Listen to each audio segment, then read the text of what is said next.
I love you Gojo Satoru. আমরা কি বিয়ে করতে পারি? না ওতাহিমে, আমি আগুন আর তুমি পানি, আমি অন্ধকার আর তুমি আলো, তুমি ইওয়াইমো আর আমি স্ট্রং। তাই আমরা দুইজন কখনোই এক হইতে পারবো না। তাই আমি ঠিক করছি আমি মেয়ের সাথে বিয়ে করব। আর তুমি গেতো সুগুরুর সাথে বিয়ে করো। না গোজো সাতোরু, আমি তোমারে ছাড়া বাঁচবো না। আমি তো কয়দিন পরেই মইরা যাবো শকুনের হাতে। তাই তুমি গেতোর সাথেই বিয়ে করে ফেলো। না না, আমি বিশ্বাস করি না, আমি বিশ্বাস করি না।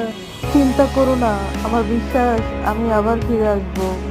ফ্যানেরা এত বেশি চায় যে আমাকে গিগি তুমি ফিরাই দিবে এই স্টোরিতে, কিন্তু আমার তো তা মনে হয় না। ফিরাই যদি দিত তো এতদিনে ফিরাই দিত। হাই হাই, চাটা ফেলাই দিল কেন রাগ করে? চাটা যদি গিগি তুমি মুখে মারতে পারতাম তাহলে ভালো হইতো। ওজো, তুমি ফিরে আসো। কোথায় চলে যাচ্ছো?